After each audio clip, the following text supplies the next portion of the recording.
Hello and welcome to our review for The Face Behind the Glass, which is the fourth episode of the sixth season of The 100. We just got done watching it, and I think we both enjoyed it quite a bit. I thought it was quite a cool episode. I liked the stuff they told us about the people from Sanctum, and we got to know a lot more about naming day and how that all works. There seems to be a lot of stuff that we still don't quite understand about Sanctum, and there's probably some more stuff they're going to tell us over the next few episodes about their history. I think Riker, that kid, is going to be pretty key to them understanding how things work. It seems like he doesn't really fit in with the other primes, which is pretty similar to Gabriel. He may have been a friend of Gabriel. Who knows their relationship, but I think Gabriel is a prime. That's my theory. He's the old man, and maybe he doesn't believe in taking over other people like anymore. Maybe he's done it a couple times, but he's had some kind of change of heart.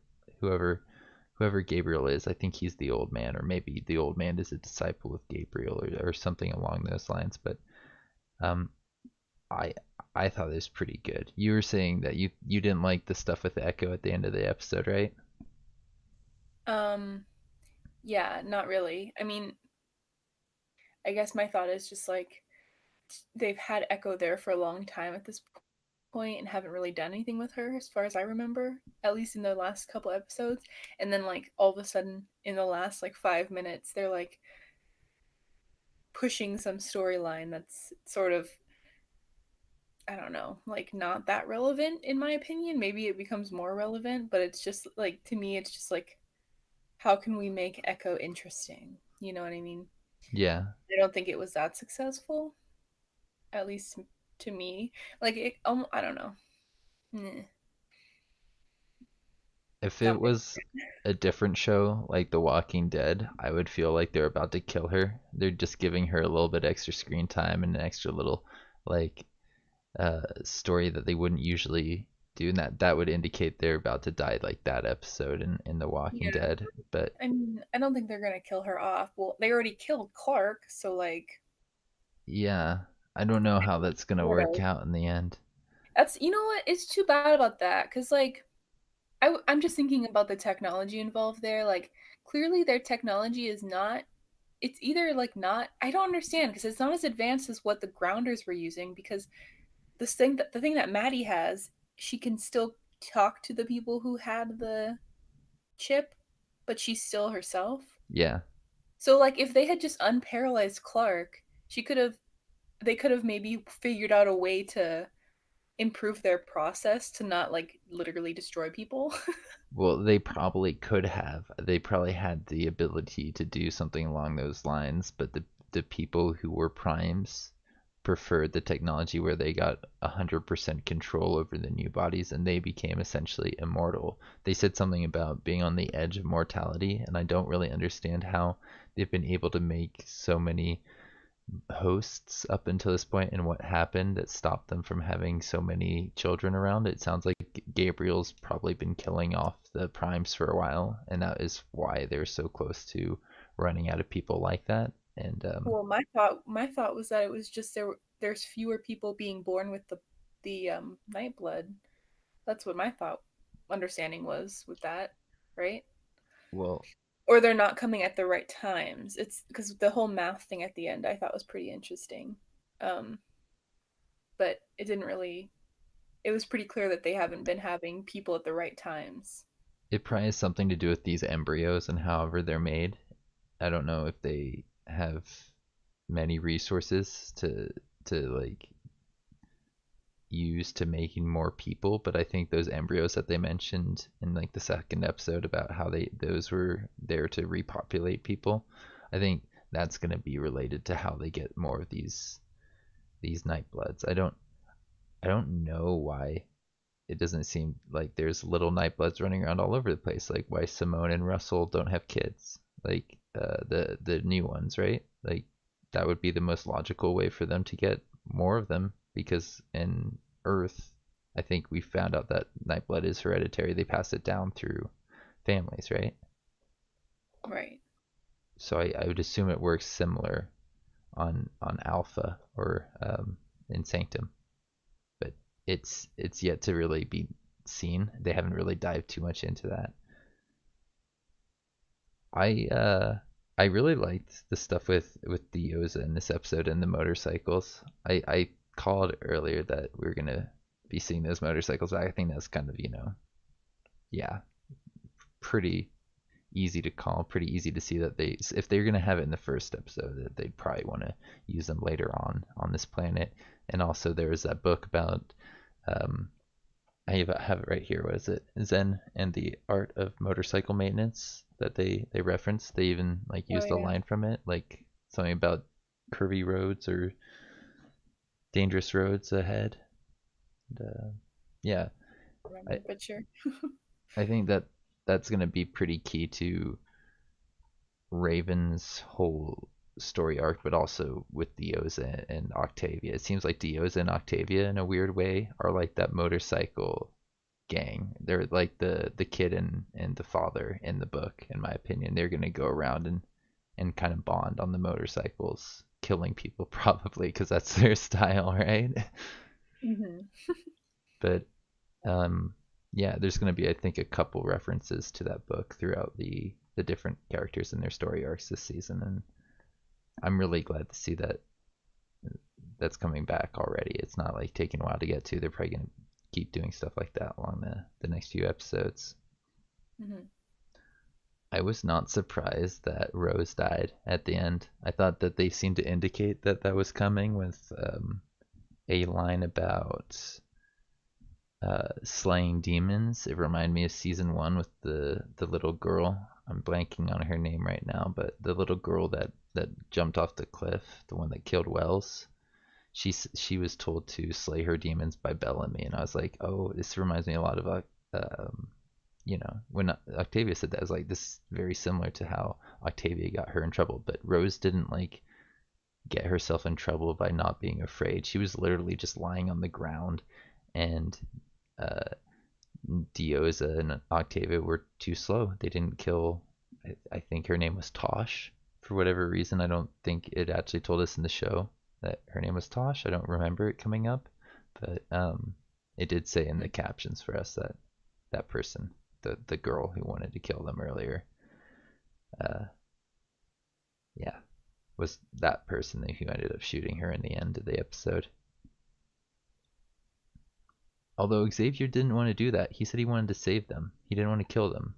So maybe some of the people who were supposed to become primes left or rebelled. It's possible, right? I mean, yeah, I guess. Did you notice Delilah's last name? Workman. Yeah, I was like, these people are reduced to just like their status, it seems like, a little bit until they get to become what is essentially like living gods or kind of like immortal kings. I mean, that name doesn't really surprise me that much. Like, when everyone came to that planet, they were all workers, right? Yeah, but her family owns a tavern. It's like, it's not like Well, bar now they do. something. Yeah. I wonder if everybody's workmen. They all share the same like class. I mean, that's how names started. You just named yourself after what you did or where you lived or whatever. Yeah. So that it doesn't bother me that much. I think they might There's a new name actually now, or whatever. they might tell us more about how they came up with that. I think that that's like really interesting bit of lore that they gave. What was your interpretation of Delilah's line when she said like don't let me be a face behind the glass before she became whatchamacallit? Like cuz her mind was erased, right? Yeah. Um, I mean, I guess my thought was basically like, I don't know, don't forget me or like don't forget what we had together, I guess, cuz like um what's that kid's name? Jordan.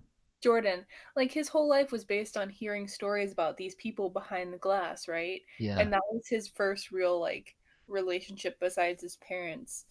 with anybody, right? Like obviously he met the people who got woken up, but like he wasn't like super close to them, especially after he like spilled the beans and kind of like got them all in trouble. They kind of almost became like an outcast or some, or like a, you know what I mean? Yeah. Like an obligatory like person to take care of. At least Raven was willing to laugh about it, and the girl give him a hard time about Yeah. it.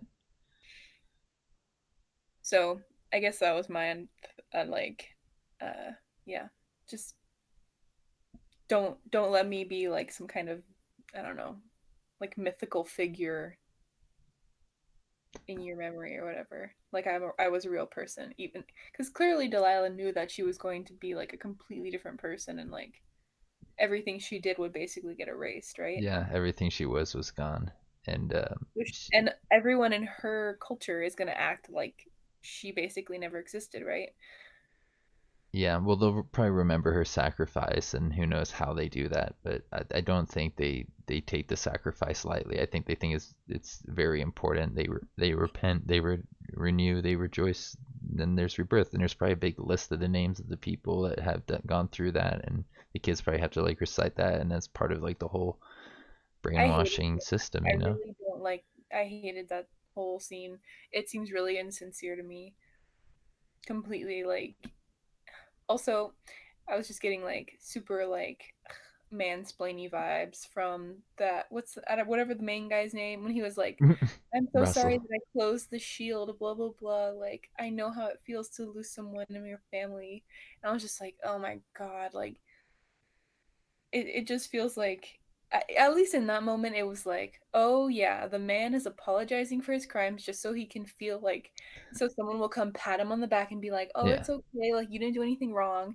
And that's exactly what happened, and that's exactly how their whole culture is, which yeah. is ridiculous to me. Like, and that's why religion is dumb.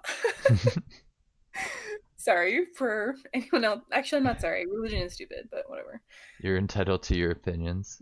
Um, what was I gonna say? I had something I wanted to say, but you took me off track there. Like everything in that whole scene was so like religious based. Like I was telling you while we were watching it, like the whole like shake hands or hug your neighbor and like Yeah. confess your sins and blah blah blah. It's just like ugh.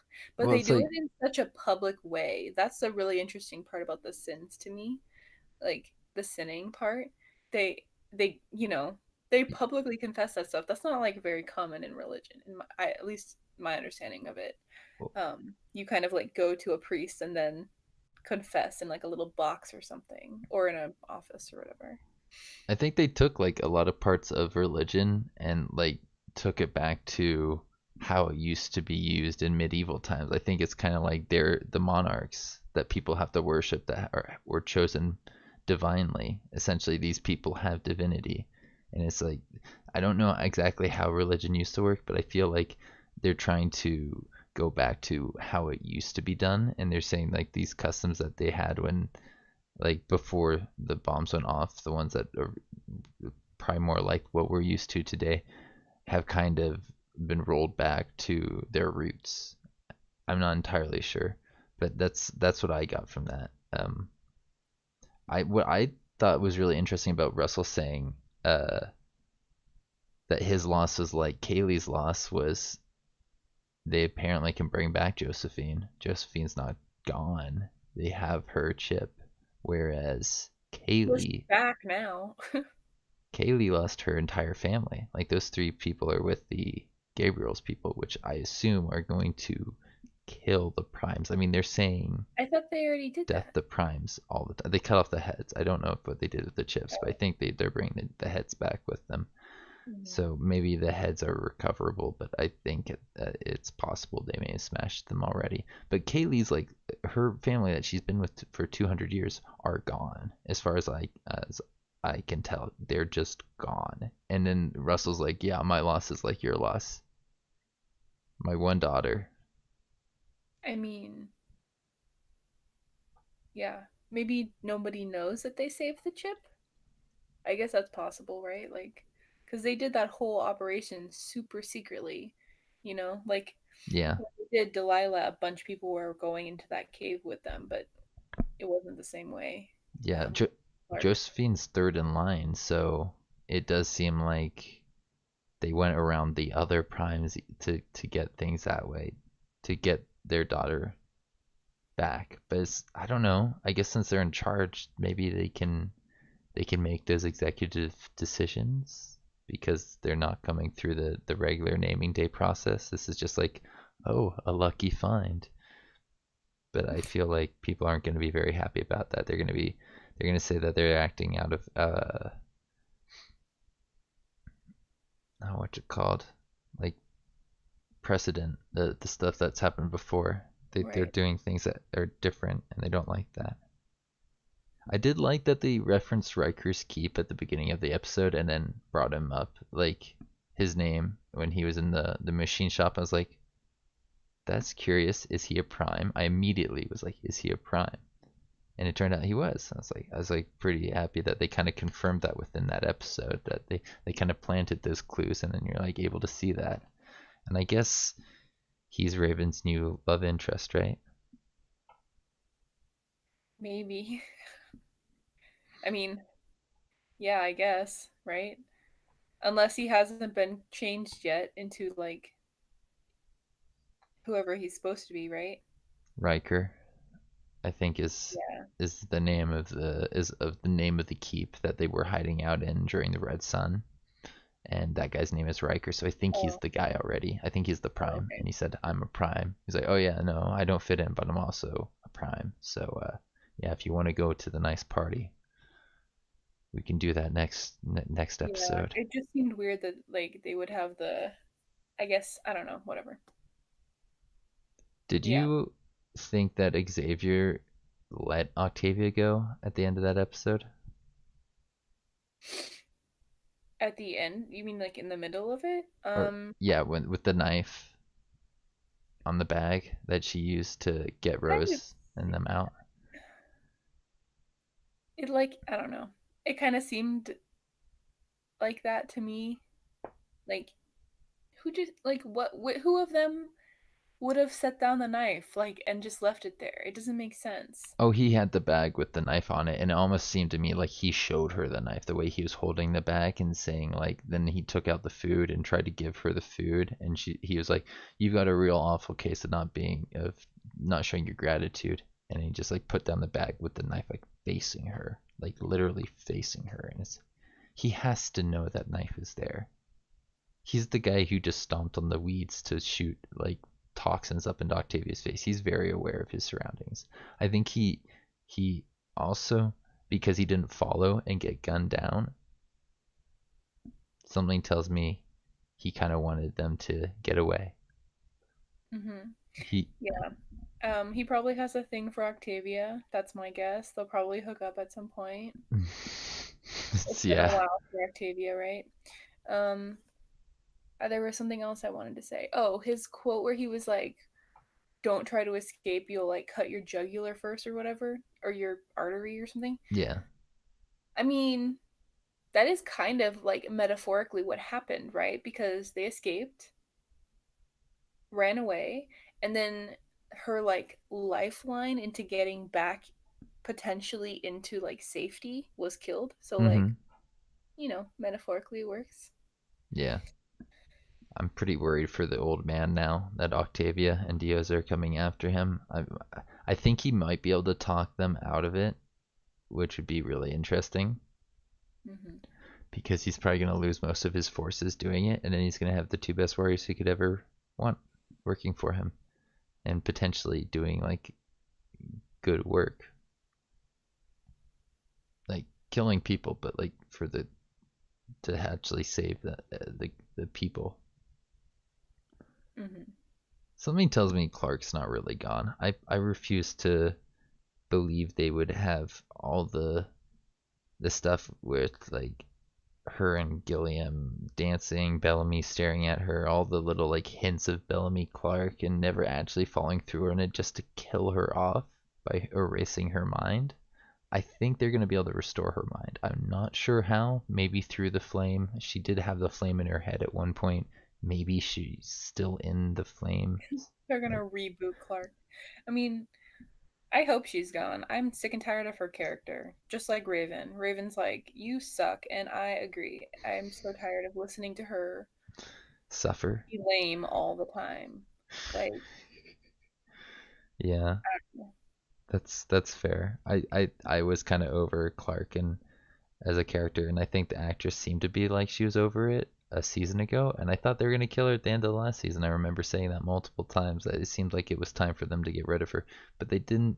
They never went through with it. So I think what might happen in this next one is Bellamy and her might still hook up, but it won't be Clark. It's gonna be Josephine messing with Bellamy. I think that's possible. That's gonna I really know like you just really shake want things up. Bellamy and Clark to hook up. Honestly, I don't really see that happening It's supposed to happen. soon. Like him and Echo just like freaking like made out at the end of that episode. Yeah, but you even said like you weren't even sure if that was gonna like you made a joke, so I think you're Wait, what did I say? I forget exactly what you said, but you seem to be like I don't know how long that's gonna last, or I guess they're not going to. Or I said I guess Bellamy and Clark are gonna hook up, and you said something like maybe yeah, just not this episode, or like maybe not in the next episode. I don't remember that, but okay. Yeah, I don't know. I could be wrong. That's what I'm remembering, but it's getting late. I'm getting kind of tired. Plus, you want to hear what you want to hear. I do that sometimes. You are very right. I think that's everything I Wait, had in my Murphy was notes. not in this episode at all. Yeah. Where? No, I was really sad. I was looking for him. I was like, when is he gonna show up? Like him What and happened? Amori Why were wasn't? just Oh not yeah, there. They were they're probably going to be in the next one. I don't know what they've been doing, but they may be they're probably gonna be like in recovery from something, from whatever happened to them, right? yeah. Or Well, let's think about this. There's no Miller. There is no Jackson.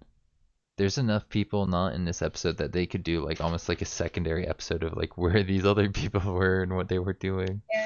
and Clark's mom was in it there. Yeah, I mean, ugh, whatever. They probably got a little broke in the middle of the season there, and we're like, who can we not pay for an episode? I don't think that's how it works, but okay. Okay. Maybe. Yeah. I think this is a decent enough point to wrap up the episode. I had fun. I enjoyed this. Sounds like you did too. It was okay. Not the worst. Yeah. All right. Well, we'll see you around for the next one next week. Have a good one.